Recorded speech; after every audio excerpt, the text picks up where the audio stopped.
நம்ம 2 விஷயத்த பத்தி பார்க்க போறோம். ஒண்ணு ஏஐ அண்ட் டார்க் ஃபேக்டரி. சாஃப்ட்வேர்ல மட்டும் தான் வரப்போகுதான்னா, மேனுஃபேக்சரிங்லயும் வரும். சாஃப்ட்வேர் இன்ஜினியரோட வொர்க் வந்து ரொம்ப கிரிட்டிக்கல் பொசிஷன் நோக்கி போயிட்டு இருக்கு. மைக்ரோசாஃப்ட் வந்து 6000 பேரை வேலைய விட்டு நீக்கிட்டான்ட்டு. ஒரு ரோபோஸே வந்து ப்ராடக்ட் வேணும் நீங்க சொல்லி இன்புட் குடுத்துட்டீங்க அப்படின்னா, எல்லாமே அதுவே அசெம்பிள் பண்ணிக்கும். பழைய மெத்தட்லயே நீங்க வொர்க் பண்ணிட்டு இருந்தீங்க அப்படின்னா, கண்டிப்பா வந்து you are out of the field.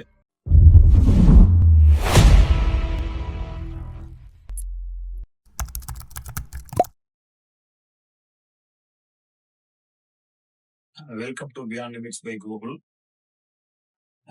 இன்னைக்கு வீடியோவுல நம்ம 2 விஷயத்த பத்தி பார்க்க போறோம். ஒண்ணு AI and dark factory. So AI வந்து சாஃப்ட்வேர் சைடுல என்ன கொண்டு வர போகுது, டார்க் ஃபேக்டரிஸ் என்ன பண்ண போகுது. ஸோ இது வந்து ஒரு வேவ்னு சொல்லலாம்.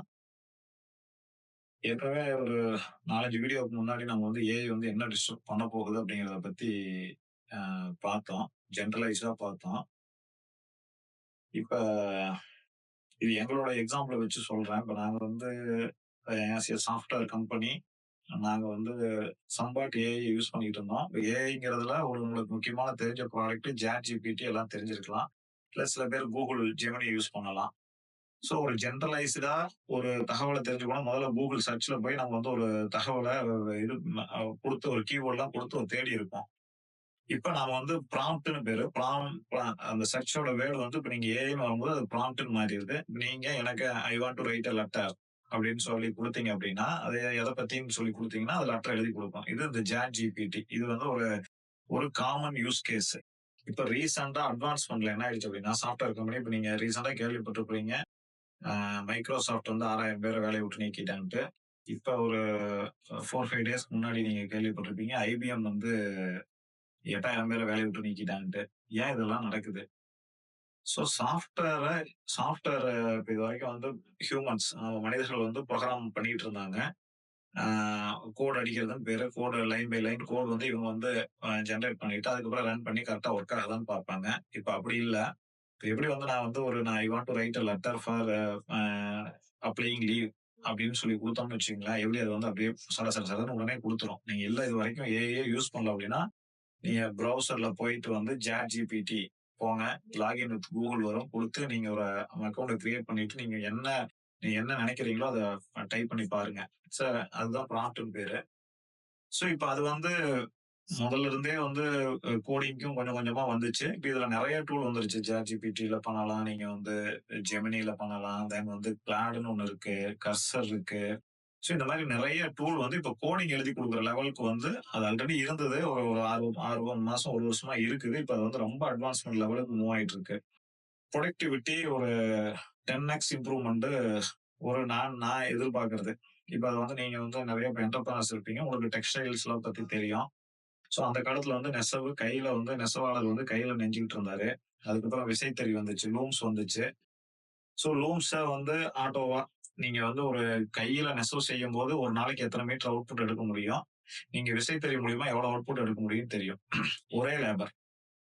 ஒரு லேபர் ஒரு 4, 5 விசைத்தறி அவரால மேனேஜ் பண்ண முடியும் அப்படின்னா, அவர் ஒரு லேபர் குடுக்கக்கூடிய அவுட்புட். ஆனா கொஞ்சம் இன்வெஸ்ட்மென்ட் எதுல இருக்கு? மெஷினரி இன்வெஸ்ட்மென்ட் இருக்கு. அதுக்கு அடுத்த அட்வான்ஸ்டா ஆட்டோ லூம்ஸ் வந்துச்சு. அதே ஒரு லேபர் எத்தன மெஷின ஹேண்டில் பண்ணுவாரோ, அந்த ஆட்டோ லூம் என்ன அவுட்புட் குடுக்குது. இதுதான் புரொடக்டிவிட்டி. இப்ப வந்து நெசவாளர் செய்யும்போது ஒரு நாளைக்கு வந்து ஒரு 10 மீட்டர் செஞ்சார் அப்படின்னா, அதே மெஷின் வந்து 100 மீட்டர் செஞ்சிருக்கும். அந்த லூம்ஸ் வரும்போது அது 100 மீட்டர் செஞ்சிருக்கும்.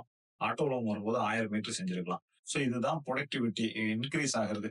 10 மீட்டர் 100 மீட்டர் ஆச்சு. 100 மீட்டர் 1000 மீட்டர் ஆயிருச்சு. அப்ப நெசவாளி எப்படி ஆட்டோ லூமோட போட்டி போட முடியும்? ஏதாவது கைவினைகள், நுட்பம் அது மெஷினரினால செய்ய முடியாதுங்கிறது மட்டும் தான் வந்து ஹியூமன் அதாவது நெசவாளர் செய்யற மாரியான சூழ்நிலை. சரி இது இந்த எக்ஸாம்பிள் அப்படியே வந்து இங்க கொண்டு வந்து சாஃப்ட்வேருக்கு பொருத்தணும். அந்த ஏஐ வந்ததுக்கு அப்புறம் பார்த்தீங்கன்னா, இப்ப நீங்க ஒரு ஒரு நான் சிம்பிளா ஐ அம் நாட் அ புரோகிராமர். நான் ஒரு ஈவன் 6 மாசத்துக்கு முன்னாடியே அந்த கிளாட்ல ட்ரை பண்ணேன். எஸ்ஐபி கால்குலேட்டர் நித்ரா லைஃப்னு ஒரு ஆப் இருக்கு. சோ அதுக்குள்ள அந்த எஸ்ஐபி கால்குலேட்டர் வைக்கணுங்கிறதுக்காக வந்து ஒரு கோடிங். எனக்கு ஒரு எஸ்ஐபி கால்குலேட்டர யூசர் யூஸ் பண்ற மாரி ஒரு ஆண்ட்ராய்டு ஆப்ல வைக்கணும். இதுக்கு கோடிங் குடுங்கன்னேன். வித்தின் எ செகண்ட் வந்து செகண்ட் இல்லைனாலும் மினிட்ஸ்க்குள்ள அண்டர் மினிட்ஸ் 1 மினிட்டுக்கு லெஸ் தேன் அ மினிட் அது வந்து கோட் குடுத்துருச்சு. இப்ப அந்த கோட எடுத்து வச்சு சின்னதா ஒர்க் பண்ணா வந்து உங்களுக்கு அவுட்புட் கிடைச்சிரும். சோ இப்ப சாஃப்ட்வேர் இன்ஜினியரோட ஒர்க் வந்து ரொம்ப வந்து ஒரு கிரிட்டிக்கல் பொசிஷன் நோக்கி போயிட்டு இருக்கு. பட் இந்த ஏஐ அப்ளிகேஷன்ஸ் பார்த்தீங்க அப்படின்னா, அது வந்து நீங்க சாஃப்ட்வேர்ல மட்டும் தான் வரப்போகுதான்னா, மேனுஃபேக்சரிங்லயும் வரும். பட் பிசிக்கல் கூட்ஸ் நம்ம ஒரு சிஎன்சி மெஷின் மூலியமா செய்ய போறோம்னா, அதுல வந்து எதுவும் மாற்றம் நடக்க போறதில்ல. ஆனா அந்த மெஷின்ஸ் அட்வான்ஸ் மெஷினா வரும். அதுவே ஆட்டோமேட்டிக்கா அ வொர்க் பண்ற மாரி இருக்கும். இப்ப அதுதான் இதுல வந்து 2ண்ட் டாபிக். இப்ப சைனால வந்து டார்க் ஃபேக்டரி அப்படின்னு சொல்லி இருக்கு. நீங்க வந்து YouTube வீடியோ போனீங்கன்னா கூட, இந்த டார்க் ஃபேக்டரி பத்தி சின்ன சின்ன வீடியோஸ் பார்க்கலாம். ஸோ இந்த ஏஐ வரும்போது டார்க் ஃபேக்டரியோட அட்வான்டேஜ் என்ன? அங்கேயும் அதே ப்ரொடக்டிவிட்டி. இப்ப ஏஐ வந்து எப்படி வந்து நெறைய விதத்துல யூஸ் பண்ணாலும், சாஃப்ட்வேர்ல அது வந்து ஒரு 10x ப்ரொடக்டிவிட்டி எப்படி கொண்டு வரப்போகுது, 20x ப்ரொடக்டிவிட்டி எப்படி கொண்டு வரப்போகுதோ, அது மாரி டார்க் ஃபேக்டரியும் ப்ரொடக்டிவிட்டிய கொண்டு வரப்போகுது. ஸோ இந்த ப்ரொடக்டிவிட்டி எல்லாம் என்ன பண்ணும் அப்படின்னா, காஸ்ட்ட கம்மி பண்ணும். சரியா? அப்ப நீங்க வந்து பழைய மெத்தட்லயே நீங்க வொர்க் பண்ணிட்டு இருந்தீங்க அப்படின்னா, கண்டிப்பா வந்து you are out of the field. So இப்ப சைனாவோட டார்க் ஃபேக்டரி எடுத்துக்கிட்டீங்க அப்படின்னா, ஒரு இப்ப நம்ம நார்மல் ஒரு ஃபேக்டரி இமேஜின் பண்ணுங்க. இல்ல நீங்க ஒரு மேனுஃபேக்சரர் இருந்தா உங்க உங்க ஒரு ஃபேக்டரிய இமேஜின் பண்ணுங்க. அங்க மெஷினரிஸ் இருக்கும். லேபர்ஸ் நெறைய பேர் இருப்பாங்க. சரிங்களா? அதுல வந்து அ மெஷின் ஷாப்ல இருக்கலாம். அல்லது வந்து அசெம்பிளி லைன்ல இருக்கலாம். வேறெவர் உங்களுடைய பிசினஸ நீங்க ஒரு மேனுஃபேக்சரரா இருந்தா திங்க் பண்ணி பாருங்க. ஸோ அப்ப எல்லா இடத்துலயும் வந்து through AI, through software, through internet, through IoT, internet of things. So இது மூலியமா ஒரு ரோபோஸே வந்து உங்களுக்கு வந்து நீங்க வந்து இன்புட் குடுத்துட்டீங்கன்னா, எனக்கு இன்னைக்கு இவ்வளவு மெஷின், இவ்வளவு பார்ட்ஸ் இந்த ப்ராடக்ட் வேணும்னு நீங்க சொல்லி இன்புட் குடுத்துட்டீங்க அப்படின்னா, எல்லாமே அதுவே அசெம்பிள் பண்ணிக்கும். ஸோ ரூம் வந்து எதுக்கு டார்க் ஃபேக்டரி அப்படின்னா, அந்த ரூம்ல லைட் கிடையாது, ஏசி கிடையாது. சரிங்களா? ஸோ ஒரு சூப்பர்வைசர் கிடையாது. நீங்க எப்படி நம்ம வந்து மெஷினுக்கு வந்து இன்புட்ட குடுத்தா அவுட்புட் குடுக்குதோ, அது மாரி அங்க இன்புட் எனக்கு வந்து ஒரு 10 ஆ ப்ராடக்ட் வேணும்.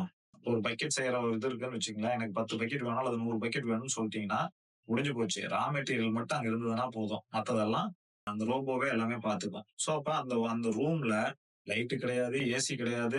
அந்த ரோபோ 24 ஹவர்ஸ் வொர்க் பண்ணும். So there is no shift at all. நம்ம வந்து ஒரு பஸ் இருக்கு அப்படின்னா, அந்த பஸ்ஸ நீங்க வந்து 24 ஹவர்ஸும் ஓட்டலாம். கார் ஓட்டுறீங்க 24 ஹவர்ஸ் இப்போ ஓலா நீங்க சிட்டி சைட் போனீங்கன்னா, ஓலா, ஊபர் அவங்க கிட்டத்தட்ட வந்து 16 ஹவர்ஸ் பண்றாங்க. இந்த மெஷின்லாம் 24 ஹவர்ஸ் வொர்க் பண்ணும். நெறைய வந்து இப்ப நீங்க வந்து ஒரு தெர்மல் பவர் பிளான்ட் இருக்குன்னு வச்சுக்கங்களேன். அது 24 மணி நேரமும் தான் அந்த ஜெனரேட்டர் ரன் ஆயிட்டே இருக்கு. நமக்கு நமக்கு பவர குடுக்கணுங்கிறதுக்காக. ஸோ அப்ப அந்த மெஷினரிஸ்ங்கும்போது அது 24 ஹவர் வொர்க் ஆகும். அப்ப இது வந்து 3 ஷிஃப்ட். 3 ஷிஃப்ட்ட வந்து அது பாத்துக்குது. 3 பேர்த்தோட வேலை அந்த இடத்துல. அந்த ஷிஃப்ட்ல சூப்பர்வைசர் இருப்பாங்க. அவங்கள மேனேஜ் பண்ற ஆள் தேவைப்படாது. ஸோ இந்த மாரி காஸ்ட் கட்டிங் நெறைய நடக்கும். பட் இனிஷியல் இன்வெஸ்ட்மென்ட் இருக்கும். சரிங்களா? ஆனா லாங் ரன்ல வந்து உங்களுக்கு வந்து இது வந்து மோர் ப்ராஃபிட்டபிளா இருக்கும். இப்ப அது மாரி இது ஒரு வேவ். இந்த ஏஐ, டார்க் ஃபேக்டரிஸ் இதெல்லாம் கோயிங் டூ அஃபெக்ட். ஸோ அப்ப நாம விழிப்புணர்வோட இருந்து எந்த இடத்துல வந்து நம்மள சேஞ்ச் பண்ணிக்கணும்னு வந்து ஆ தெரிஞ்சுக்கிட்டோம் அப்படின்னா, கண்டிப்பா வி கேன் சர்வைவ் மட்டும் இல்லாம வி வில் என்னது grow in our business. So அதனால நீங்க நெறைய வந்து இந்த ஏஐ சம்பந்தமான வரக்கூடிய மாற்றங்கள பத்தி படிங்க. அந்த ஏஐ வந்து நம்ம கம்பெனில எதையாவது யூஸ் பண்ண முடியுமாங்கிறத பத்தி திங்க் பண்ணுங்க. ஸோ அதனால இத வந்து அவேர்னஸ் இன்னைக்கே நடந்துற போறதில்ல. But the shift is happening very fast. வேகமா நடக்குதுங்கிறது மட்டும் என்னால வந்து உணர முடியுது. நான் நெறைய பார்க்கறதுனாலயும், படிக்கிறதுனாலயும். பட் நீங்க அந்த தாட் ப்ராசஸோட இருந்தால் மட்டும் தான், நீங்க வந்து அடுத்த 5 வருஷம் கழிச்சு நாம வந்து சக்சீட் பண்ண முடியும். ஸோ அப்ப நமக்கு அந்த பத்தியான அவேர்னஸும், அத பத்தியான லேர்னிங்கும் கன்டினியூஸா இருக்கணும். Thank you very much.